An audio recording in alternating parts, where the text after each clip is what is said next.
Heather Dawn Clark. Thank you, Diane. Thank you so much, Denise. That was exquisite. And it was a perfect setup for my message, which is entitled Webs and Boxes. And for those of you who've studied Brené Brown, you already know what it's about. But those of you who haven't studied Brené Brown, I'm going to talk about shame.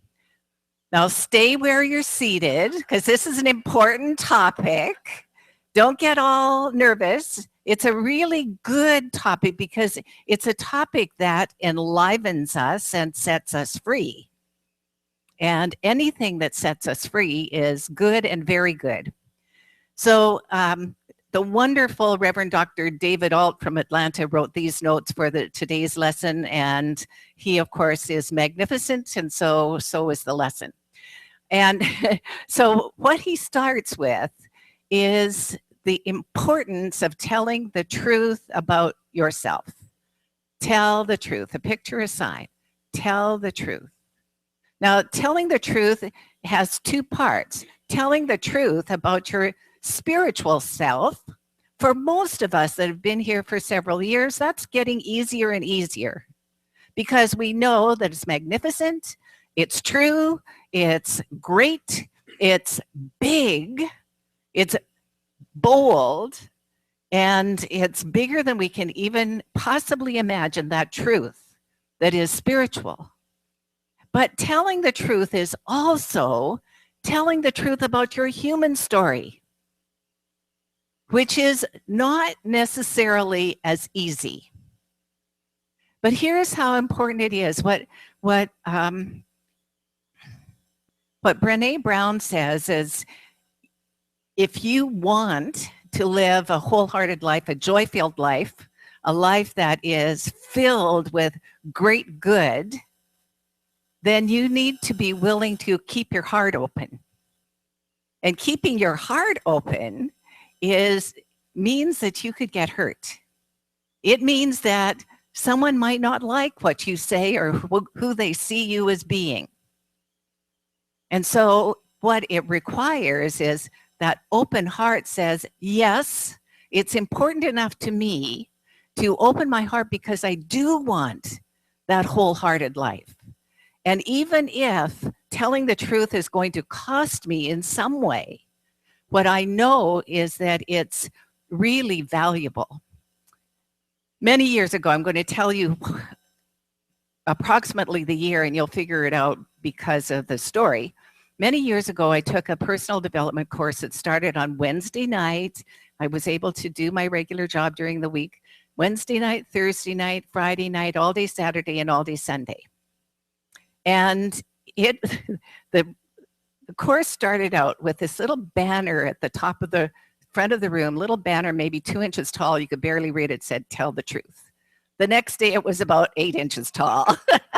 Tell the truth. The next day it was about 1 foot tall. By the end of the week, it was about 2 feet tall. Tell the truth.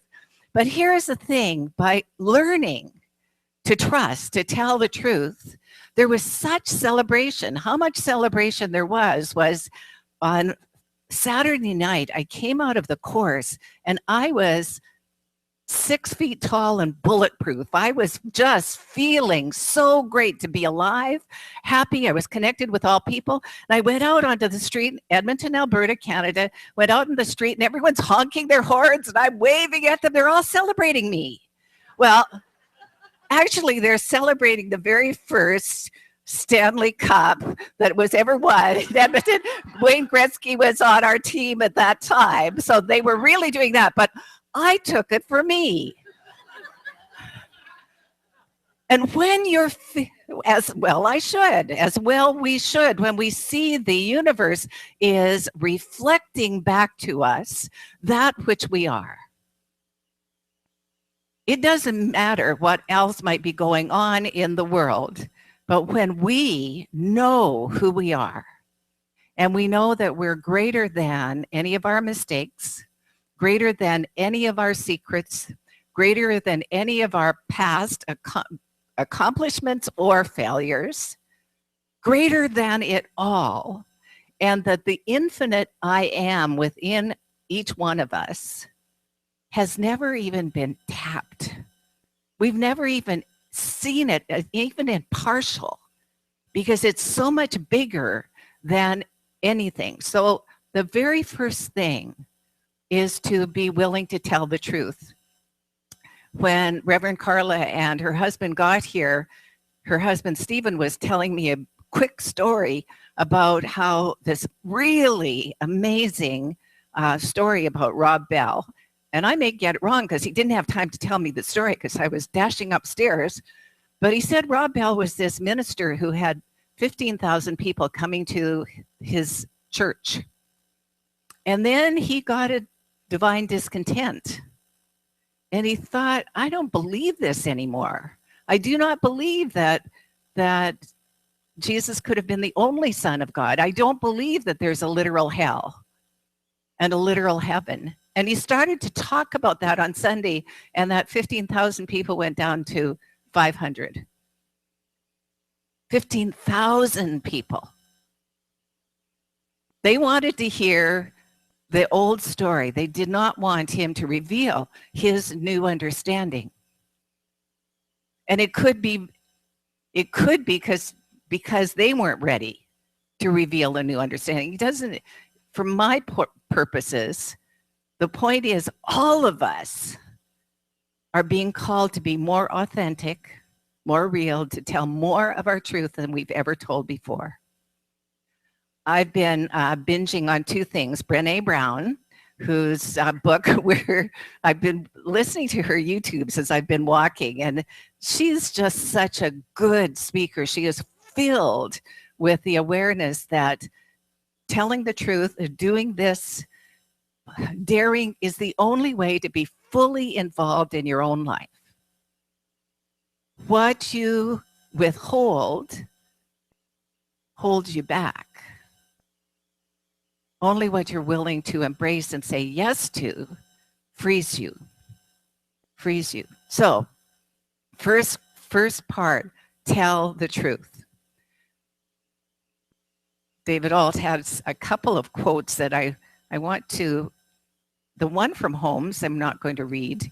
He has one from Troward, one from Emerson, which is really cool because that's our history.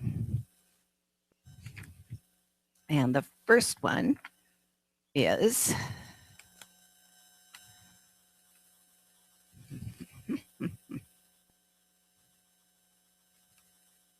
oh, that's because here it is. This is it from The Hidden Power, Troward. He says, we have never been out of our right path. Only we have been walking in backwards instead of forwards. And now that we've begun to follow the path in the right direction, we find that it is none other than the way of peace, the path of joy, and the road to eternal life. These things we may attain by simply living naturally with ourselves. It is because we are trying to be or do something which is not natural to us that we experience weariness and labor, where we should find all our activities joyously concentrated by the force of the love that we have for them. But when we make the grand discovery of how to live naturally, we shall find it to be all and more than all, a perpetual joy to ourselves, and we shall radiate light and life wherever we go. To radiate light and life wherever we go is to be truly aware of our spiritual truth, of who we really are. So here's some of the things that Brené Brown says is, you better be able to tell the truth about who you are and where you come from and what you're up against, and like yourself in the process of telling the truth, because our sense of worthiness lives inside that story. Our sense of worthiness lives inside that story. The challenge to live our truth, she said, is the scripted fables that we're supposed to live by. Good little boys or girls behave this way. Success equates to money, title, achievements, 15,000 people attending, Well-behaved means to censor certain feelings. Crisis of faith is unacceptable because one should have a constant knowing and a steady stream of manifestation. Illness is weakness. What is the fable that you were told? Even those of us who grew up in New Thought have these fables that we can't be sick, that we can't never have doubts. What does it feel like when life does not match the story you were told how you should be? What does it feel like when your life does not match the story you were told you should be?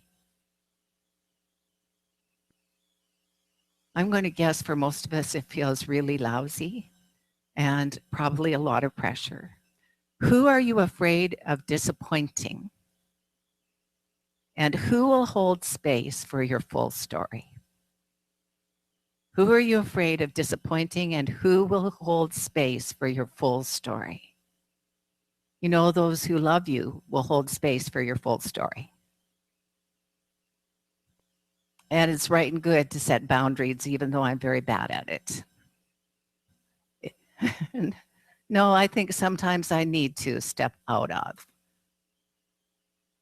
because that's one of my shoulds.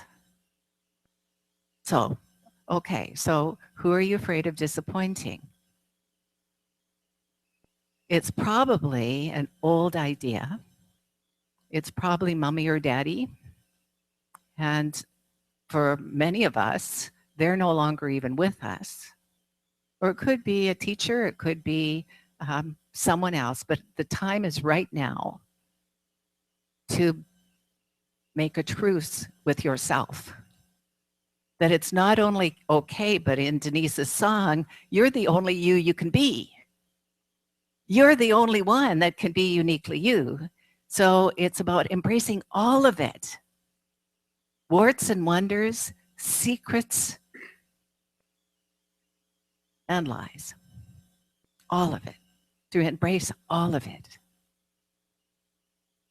So she says, Brené Brown says that shame is, she says absolute and universal, but we think of absolute and universal as being the spiritual qualities. So we're going to say that you could measure it, shame, and it's universal in the human level.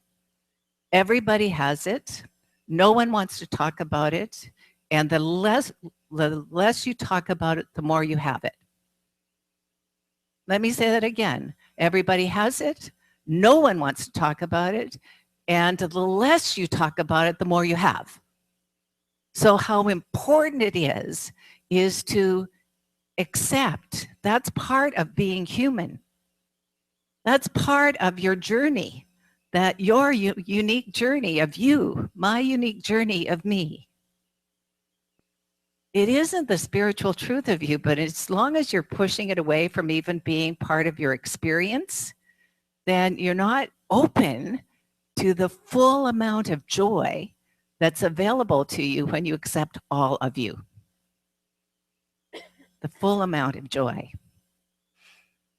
I've also been binging on This Is Us. Anyone seen it? I had to binge on it because I had missed it all except the last episode, which is coming up on Tuesday. So I watched it on demand, which meant I had to watch all the commercials, which I really would have preferred to be racing through it with my remote like I do usually. But This Is Us, how many of you don't know what I'm talking about? This Is Us. Okay, well, let me just quickly say, it's a sitcom that's definitely not comedic.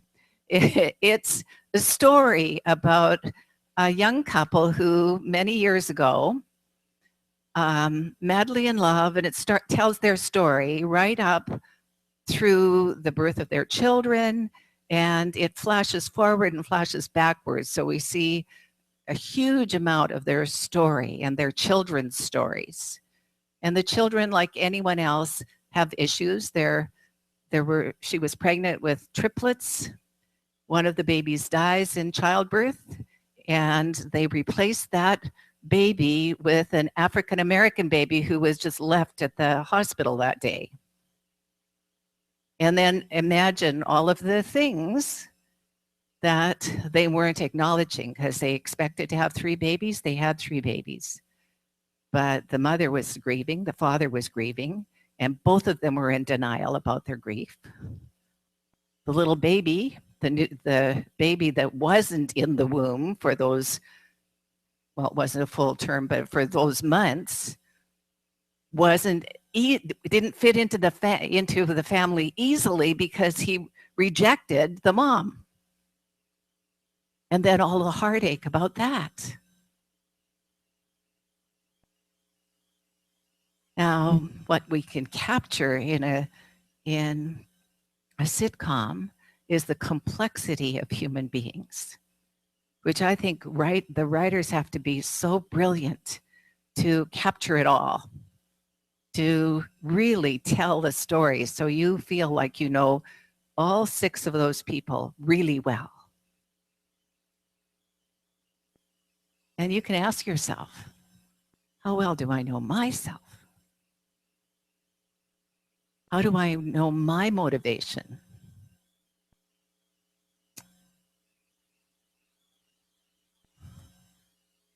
So there will be shame at the human level, and a couple of things to notice: that shame will always be I'm not good enough, or who do I think I am? So if you have any of that going on, ask yourself, I'm not good enough, or who do I think I am? Ask yourself, what part of me have I rejected? What am I not telling the truth about that needs to come forward? Brené Brown also says that when you are living in shame, you have a tendency to judge and blame. Everything is fear-based. So she says, when you get up in the morning, the first thing you think about is, who or what am I going to be afraid of today? And whose fault is it? Turn on the television, turn on a news program, and you will get that. Here's what you're supposed to be afraid of today, and here's whose fault it is. Right? That's what you're going to get. Because that need to blame, to judge, and to give somebody else responsibility is inherent in the human experience. It's not the truth of us. We're fully 100% accountable for every particle of our lives. And it's good. It's a really good life. All of Edmonton was celebrating with me the victory of me telling the truth. I mean, how good could that be? So the third thing she said, so tell the truth, know that everyone has shame, including yourself.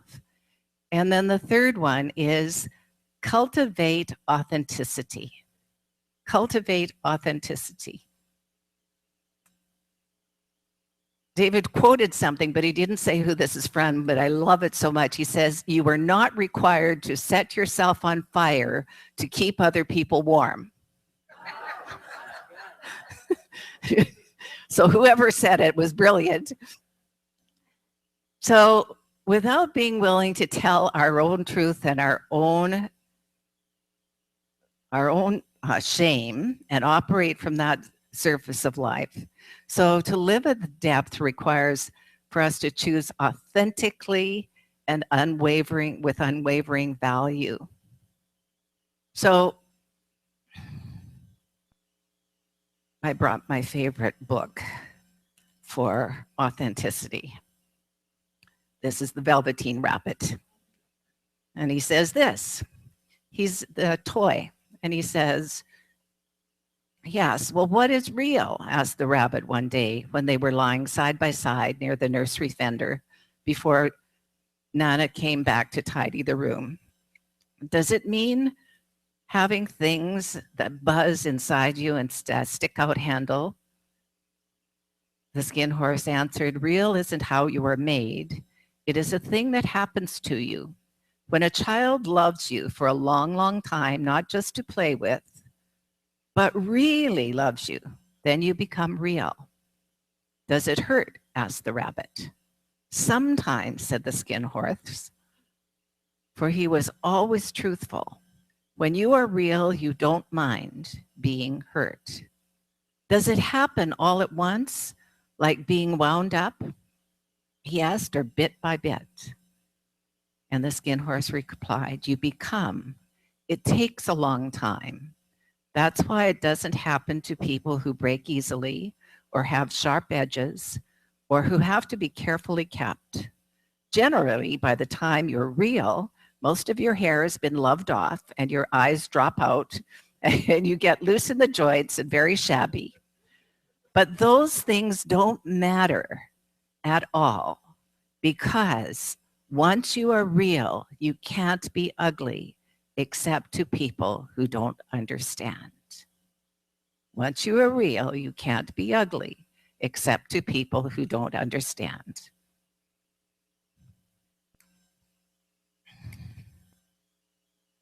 So those of you who read my blog know that I, in the blog this week, talked about that vulnerability, that place of feeling that I wasn't enough. I wasn't enough. Brené Brown says, here's the way you can tell if it's shame or if it's guilt. If you're saying you aren't enough, it's shame. If you're saying what you did was unskillful or not enough or wrong, that's guilt. So if you can separate it into the action, then you can live with guilt. She also says that everybody has it. The only people that don't have it don't have the capacity to love.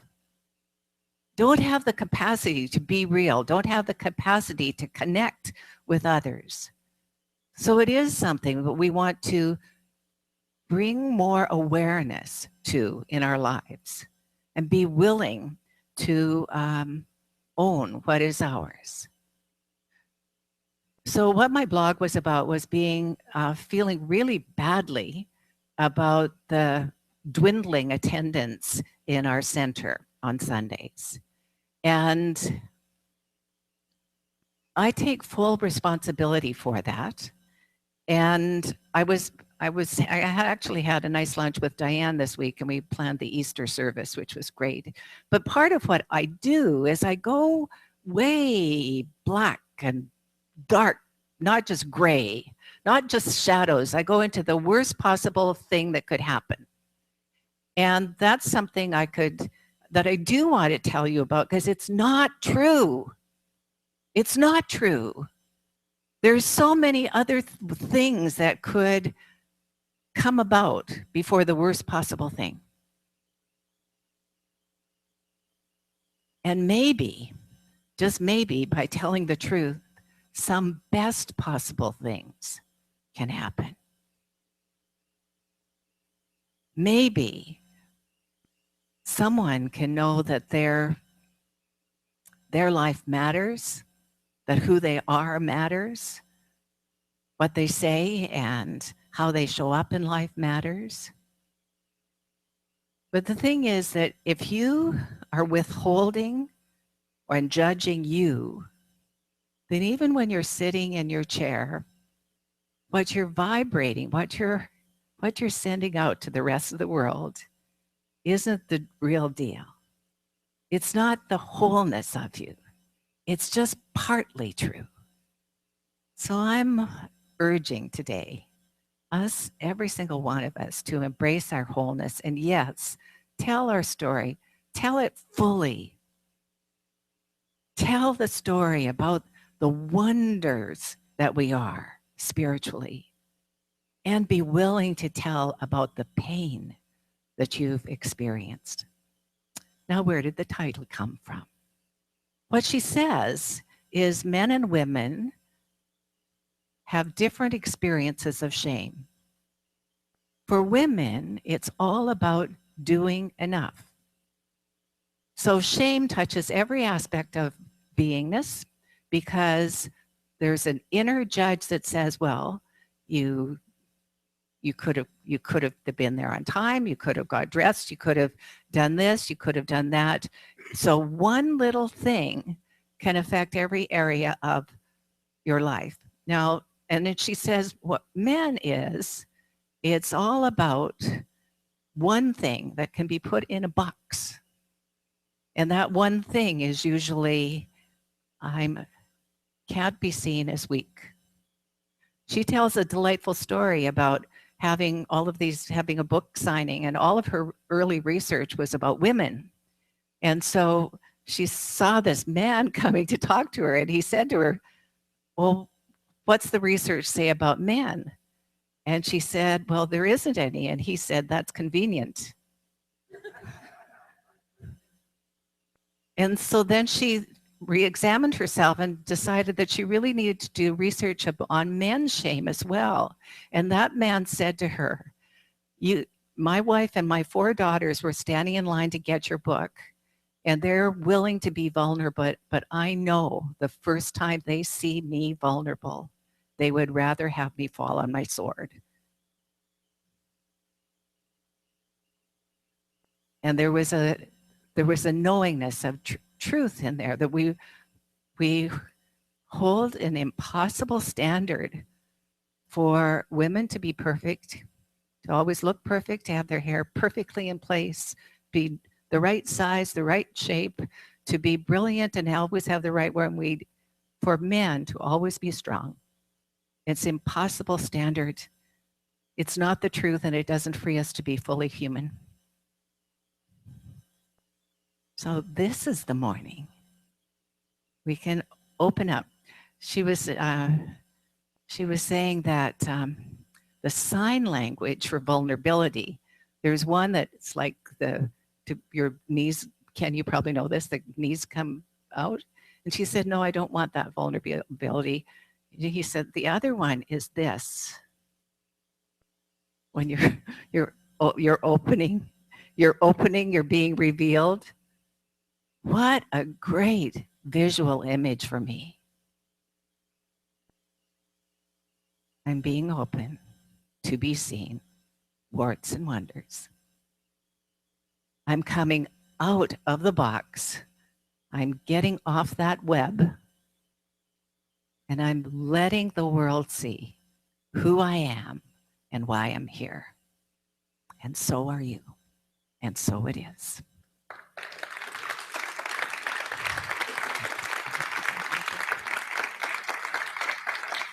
Thank you. Thank you so much. We're going to pray. Diane's going to set us up, and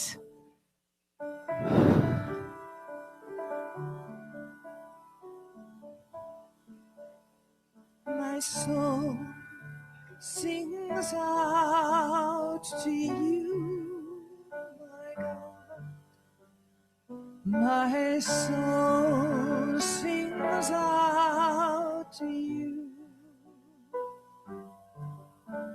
My soul sings out to you, my beloved. My soul sings out to you.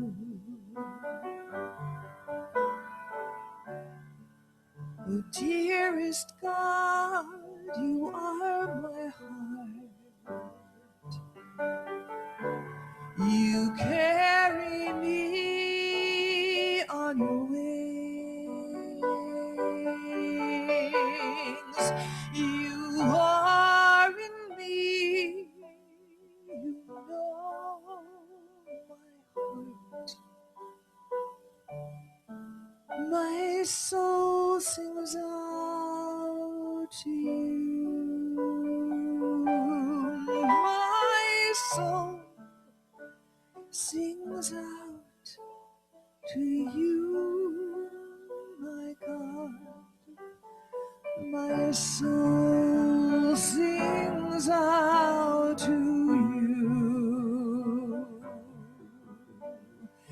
my soul sings out to you, my beloved. My soul sings out to you.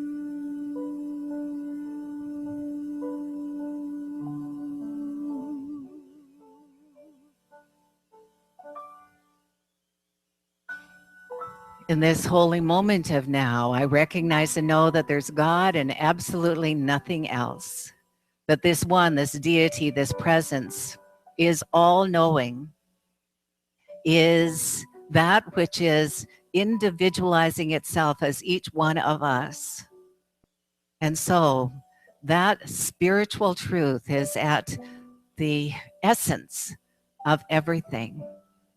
What I recognize and know is that there is an inner urge in each one of us to be even more uniquely and express more of ourselves than ever before. That there is an inner urge to say yes to every aspect of our lives. And to let it be whatever it has been, knowing that nothing can stop the magnificence of God within. This is the moment that we know the truth, and the truth sets us free. It sets us free to excel, to soar, to move beyond the stopping places, the hidden places, the seeking of approval, the seeking of agreement, and instead to be in this sacred place of wholeness, about loving without any constraint, the sacred self, and therefore able to love all others, seeing every aspect of the personality as being God in expression. God in expression as even that selfish act, God in expression as that poor choice, as that poor behavior, God in expression, moving more into a higher and greater expression of self than ever before. What I know is that it's good and very good that each one of us is here, open and receptive to a greater understanding of this presence, a greater understanding of the presence within us, and of the gifts that we bring that are uniquely our own. We get out of the box, we get off the web, and we allow ourselves to be set free. It's already complete. And please help me anchor it by saying with me, and so it is.